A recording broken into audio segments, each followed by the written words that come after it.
अस्सलाम वालेकुम dear students.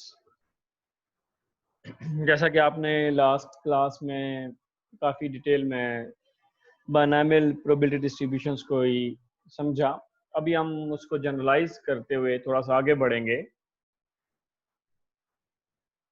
तो कुछ मैंने आपके ज़िम्मे टास्क लगाए थे, जैसे n = 2, n = 3, n = 4 का केस आपने करना था।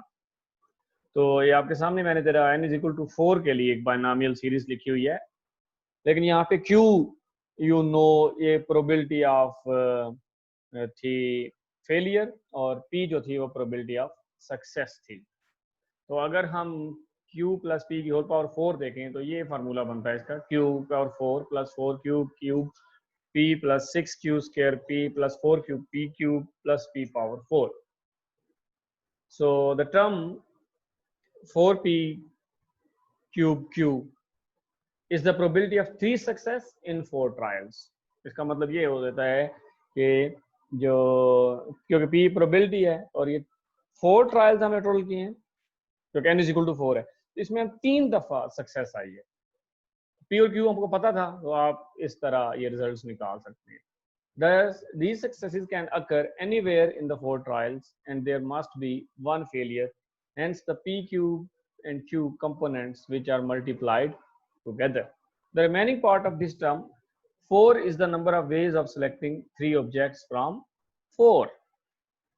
तो यहाँ पे हम सिर्फ एक टर्म को मैं एक्सप्लेन कर रहा हूँ, वैसे तो हमें सारी डिस्कशन पिछले लेक्चर्स में कर चुके हैं। P प्रोबेबिलिटी ऑफ सक्सेस है, Q प्रोबेबिलिटी ऑफ फेलियर है। यहाँ पे ये जो टर्म है P क्यूब का मतलब है कि P 3 टाइम्स अकर हो रहा है।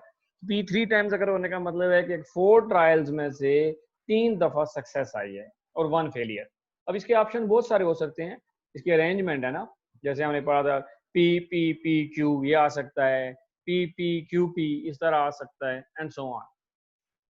तो इसमें P की पावर 3 मीन्स के 3 सक्सेस हैं, Q 1 टाइम आया है, वजह यह है कि ये फेलियर है और प्रोबेबिलिटी बन गई P क्यूब × Q। साथ ये टर्म आई है 4, तो देखते हैं जरा 4 किस तरह आया। 4 एक्चुअली इज नंबर ऑफ वे है सिलेक्टिंग 3 ऑब्जेक्ट्स फ्रॉम 4। ये 3 दफा सक्सेस आई है। टोटल जो ट्रायल्स हमारे 4 थे, तो 4 आउट ऑफ 3 ये हमारे पास 4 आया है। इस 4 को डियर स्टूडेंट्स हम लिखने का तरीकाकार ये भी है कि हम इसको ऐसा लिख सकते हैं, सिमिलरली देयर आर 4C2, ये आपके पास आ जाएगा 4 फैक्टोरियल, ये 6 वेज बनते हैं। तो ये आपको 6 नजर आ रहा है इधर, ये वाला, कि इसमें क्या है, 2 फेलियर हैं 4 ट्रायल्स में और 2 सक्सेस हैं। तो 6 कैसे आया 4C2 से, ये 4 कैसे आया 4C3 से, ये 4 कैसे आया 4C आप समझ लें 0 से। So way of selecting 2 objects from 4 so that the coefficient 6 combines with P² and Q² to give the probability of 2 success in 4 trials. अब हम इस अप्रोच को जरा डियर स्टूडेंट्स n ट्रायल्स के लिए जनरलाइज कर रहे हैं। Here is your key point. Here is your key point. तो इसमें हमारे पास है let x be a discrete random variable being the number of success occurring in n independent trials of the experiment. If x is to be described by the binomial model, the probability of exactly all successes in n trials is given by this. जैसा आपने ऊपर देखा कि जो p और r हैं ये आपस में मल्टीप्लिकेशन में आते हैं, तो यहाँ पे अगर हम कहें कि n ट्रायल्स हैं टोटल और n ट्रायल्स में से r अगर सक्सेस हुए हैं, r में सक्सेस है, तो प्रोबेबिलिटी ऑफ उन r सक्सेस की क्या होगी, n कॉम्बिनेशन r। बड़ा आसान सा फॉर्मूला आपके लिए बना दिया मैंने, n कॉम्बिनेशन r, p की पावर r, q की पावर n - r। अगर आप गौर करें, दोनों पावर्स को ऐड करें तो answer will be small r। तो ये एक फार्मूला है डियर स्टूडेंट्स आप लोगों के लिए, जिसमें आप एक जनरली सक्सेस जो है उसकी प्रोबेबिलिटी निकाल सकते हैं। अगर आपके पास again total number of trials n हैं, उसमें से आपने r टाइम्स सक्सेस अचीव की या r टाइम्स सक्सेस की प्रोबेबिलिटी आप लोग निकालना चाहते हैं, तो ये आपके सामने फार्मूला लिखा हुआ है कि probability of x = r NCR P power r Q power n - r। Here there are r successes each with probability p, n minus r failure. अगर r सक्सेस हैं तो definitely n minus r failure होंगे. जैसे अब देखा था कि total हमारे ट्रायल 4 थे, 3 सक्सेस होगी तो डेफिनेटली 1 फेलियर है, तो वो 1 आया 4 minus 1, सॉरी 4 minus 3. अंडरस्टैंड? तो r अगर सक्सेस हैं तो n minus r हमारे पास फेलियर होंगे. And NCR is equal to this one. ये NCR का फार्मूला है, n का factorial r factorial n minus r is the number of ways of placing the r successing among the n trials. Notation है इसकी, if a random variable x follows a binomial distribution in which an experiment is repeated n times, each with probability p of success, then we write x is equal to like that, binomial np.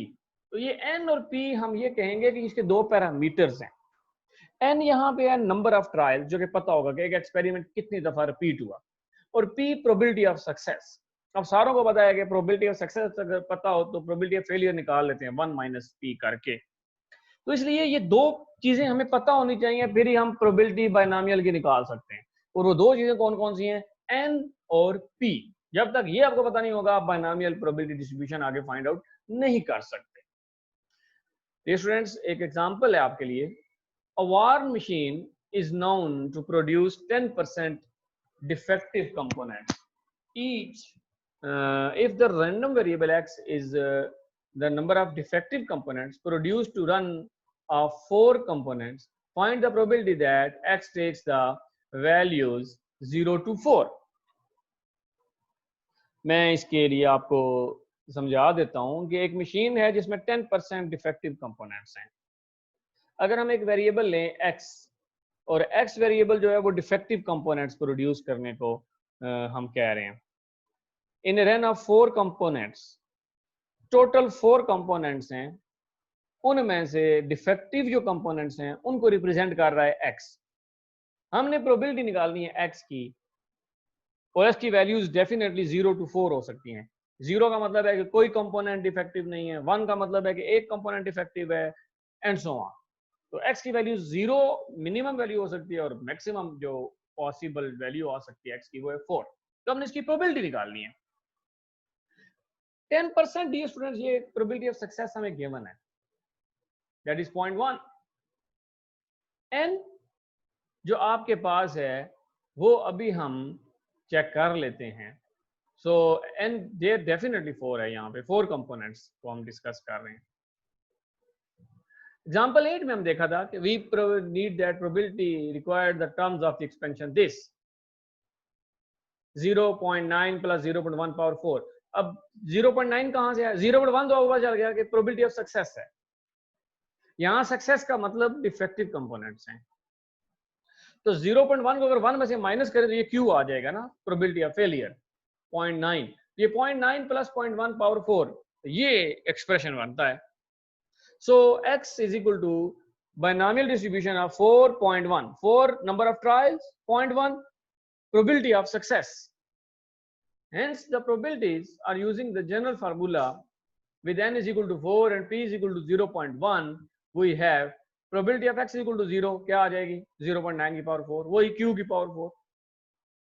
Probability of x is equal to 1, वो आ जाएगा 4 combination 1, 0.9 की power 3 into 0.1, वही q की power 3 into p.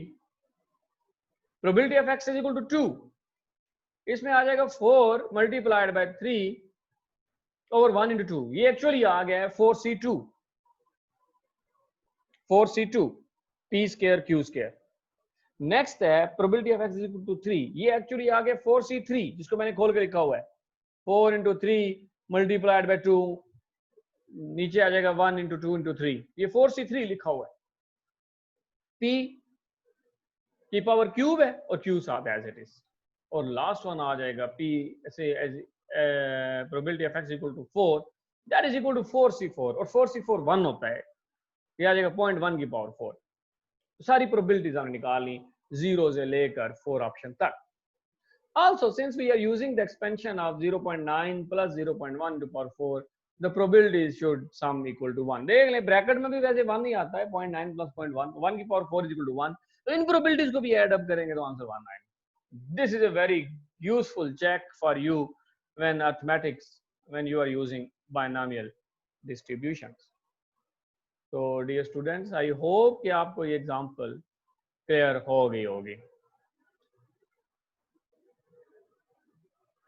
Next है example 10. In a box of switch, it is known as 10% of switches are faulty. A technician is wiring 30 circuits, each of which needs one switch. What is probability that all 30 work? At most 2 of the circuits do not work. बहुत ही interesting example है, थोड़ा सा आपको तवज्जो करनी पड़ेगी इसमें. एक बॉक्स है स्विचेस का जिसमें से 10% जो है फॉल्ट है. ये प्रोबेबिलिटी ऑफ सक्सेस एक तरह से आ रही. एक टेक्नीशियन है जो कि 30 सर्किट्स को वायरिंग कर रहा है. तो यहाँ पे जो 30 लफ्ज है ना, ये नंबर ऑफ ट्रायल्स है. ये n मिल गया हमें और यहाँ से ये प्रोबेबिलिटी मिल गई. दो चीजें मिल गई ना, दो चीजें चाहिए बायनॉमियल डिस्ट्रीब्यूशन के लिए. What is probability that all 30 work? कहते प्रोबेबिलिटी ये निकालें कि 30 के 30 वर्क करें, पहला ऑप्शन. और सेकंड ऑप्शन ये है कि at most 2 of the circuit do not work. At most 2 मतलब कहते हैं मैक्सिमम 2 या 2 से कम सर्किट जो है वर्क ना करें. Solution. The answer involved binomial distribution because there are 2 states for each circuit. 2 state से सर्किट या तो वर्क करेगा या वर्क नहीं करेगा. A trial is the operation of testing each circuit. और ट्रायल क्या है कि हम सर्किट को टेस्ट करें. A success is that it works. Success हमने कर लिया कि ये वर्क करे. चले, तो इसका मतलब है जो फॉल्टी हैं वो फेलियर में चले जाएंगे. तो फेलियर की प्रोबेबिलिटी 0.1 है, तो सक्सेस की प्रोबेबिलिटी आ जाएगी 1 - q, that is equal to 0.9. थोड़ा सा स्टूडेंट ये देख लें, अगर हम सक्सेस को वर्क करते हैं तो फिर प्रोबेबिलिटी 0.9 होगी. और अगर हम सक्सेस ये कहते हैं कि ये वर्क नहीं करता, आप इसको इस तरह भी ले सकते हैं कि आप ये लिख सकते हैं success is that it does not work, तो फिर p 0.1 होगा. अब हमने क्योंकि सक्सेस ये रखा है कि देखें ना, एक सर्किट या तो वर्क करता है या वर्क नहीं करता. अगर सर्किट वर्क करता है तो अब दो सिचुएशन है, जैसे हमने बायनॉमियल में देखा था कि या एक होती है सक्सेस, एक होती है फेलियर. तो डियर स्टूडेंट्स, आपने दोनों में से किसी एक को सक्सेस रखना है. मैंने इस केस में सक्सेस जो रखा है वो ये रखा है कि सर्किट वर्क कर रहा है. तो आप ये भी रख सकते हैं कि सर्किट डज नॉट वर्क, ये सक्सेस. तो अगर आप सक्सेस ये रखते हैं कि सर्किट इज नॉट वर्किंग, तो फिर ये सक्सेस की प्रोबेबिलिटी होगी. लेकिन इस केस में मैंने कहा है कि success is that it works, circuit work कर रहा है. क्योंकि ये तो 10% फॉल्ट सर्किट की है जो वर्क नहीं करते, इसलिए मेरी प्रोबेबिलिटी इस वक्त है 0.9. आई होप कि ये चीज आपको अंडरस्टैंड हो गई होगी. 30 सर्किट्स हैं तो we have number of trials n is equal to 30. So हमने प्रोबेबिलिटी सबसे पहले निकालनी है. ऑल 30 वर्क्स, मतलब n भी 30, r भी 30. Getting the point. ऑल, अगर यहां लिखा होता r 20 वर्क्स, तो फिर n 30 होता, r 20 होता. अगर यहाँ पे होता 25, तो फिर n 30 ही रहता क्योंकि 30 और 25 और है. यहाँ पे हम कह रहे हैं कि 30 के 30 वर्क करें, तो n here is 30. n here is 30.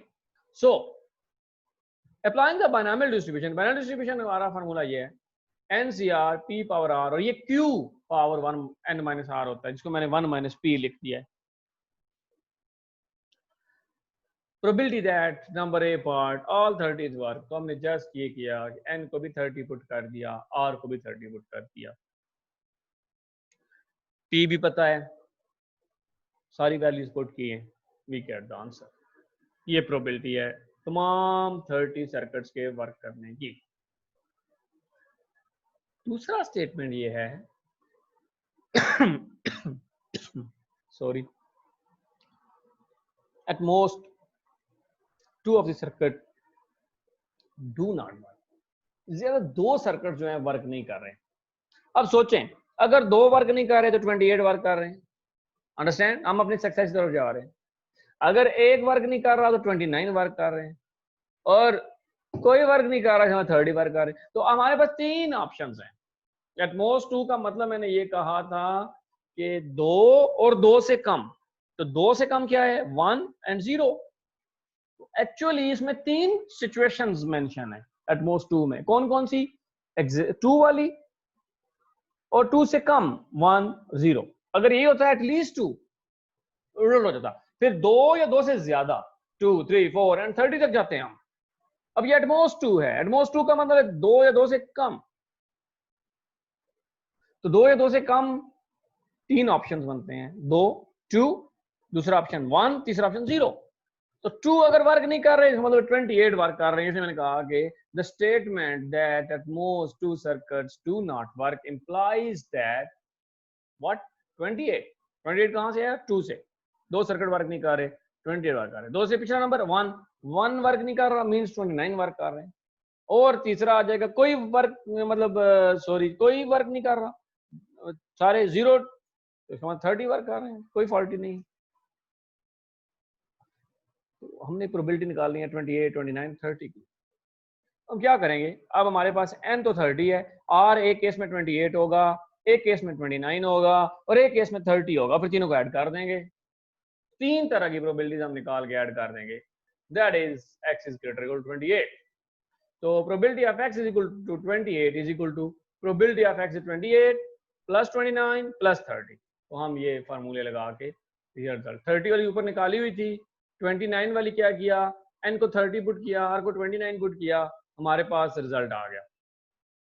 और अगले केस में हमने 28 वाली को रखा, 28 में हमने r को 28 पुट किया और n को हमने 30 पुट किया, तो हमारे पास एक रिजल्ट आ गया। तो एट द एंड हमने इन तीनों प्रोबेबिलिटीज को ऐड कर दिया है।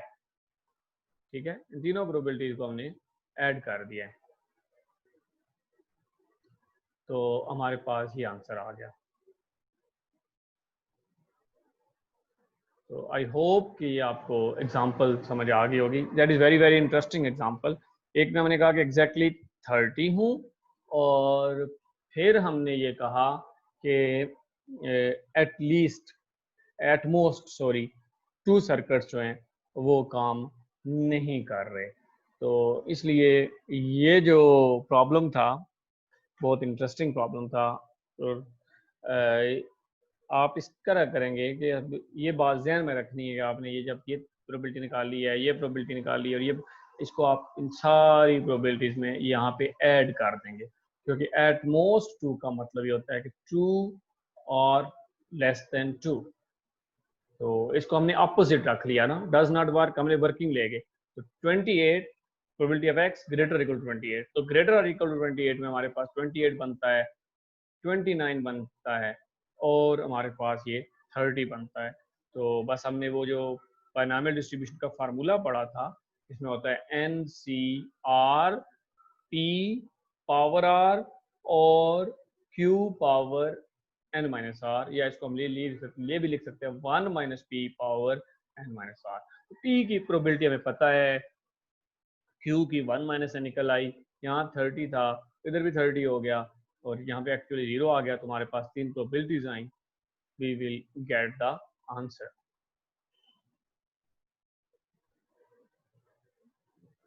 Example number 11। A University of Engineering department has introduced a new software package called Solvit to save money. The university's purchasing department has negotiated a bargain price for a 4-user license that allows only 4 students to use this Solvit at one time. 4 students एक वक्त में इसको use कर सकते हैं. It is estimated that this should allow 90% of students to use the package when they need it. The students' union has asked for more lessons to be bought since engineering students report have been to queue excessively to use Solvit. As a result, the computer center monitors the use of software. Their findings show that average 20 students are logged on at peak times, and 4 of these want to use Solvit. Was the purchasing department's estimate correct? हमने ये बात देखनी है, बहुत ही detailed और brief ये example है। तो प्रोबेबिलिटी जो आ जाएगी student wanted to use solvent is 4/20, that is equal to 0.2, क्योंकि 20 एवरेज स्टूडेंट्स हैं जो लॉग्ड इन होते हैं, तो 4 जो हम कह रहे हैं कि इसमें से जो हैं वो सॉल्वेट में हैं यूज कर रहे हैं, तो इसको हम 0.4/22 आ गया। Let x be the number of students wanting to use Solvit. अब x हमने वो रैंडम रख लिया जो Solvit को यूज करना चाहते हैं। Probability of x equal to 0 हमारे पास आ गया। 4 तक हमने प्रोबेबिलिटी कैलकुलेट कर ली, तो फार्मूला आपको पता है, इसलिए मैं जल्दी से आगे जा रहा हूँ। Therefore, probability of x less or equal to 4 क्या आ जाएगी? 0.61862. This probability, the probability that more than 4 students will want to use Solvit is, इसको हम 1 माइनस कर देंगे, वो आ जाएगी 0.38, क्योंकि 38%, that is 38% of the time there will be more than 4 students wanting to use software. The purchasing department has grossly overestimated the availability of software on the basis of 4 user license. हालांकि 38% of the time जो है so there will be more than 4 students wanting to use software है। It means that ये जो purchasing department है उसने overestimate कर दिया है software की availability को on the basis of 4 user license. तो डियर स्टूडेंट्स, ये 3 एग्जांपल्स हमने की बायनॉमियल डिस्ट्रीब्यूशन की। उम्मीद करता हूँ कि आपको ये काफ़ी समझ आ गई होंगी। तो अभी के लिए ये है, बाकी इंशाल्लाह हम नेक्स्ट सेशन में फिर दोबारा मिलते हैं और इसको फिर मज़ीद हम देखेंगे। ओके, मैं ज़रा स्क्रीन स्टॉप करने लगा हूँ शेयरिंग।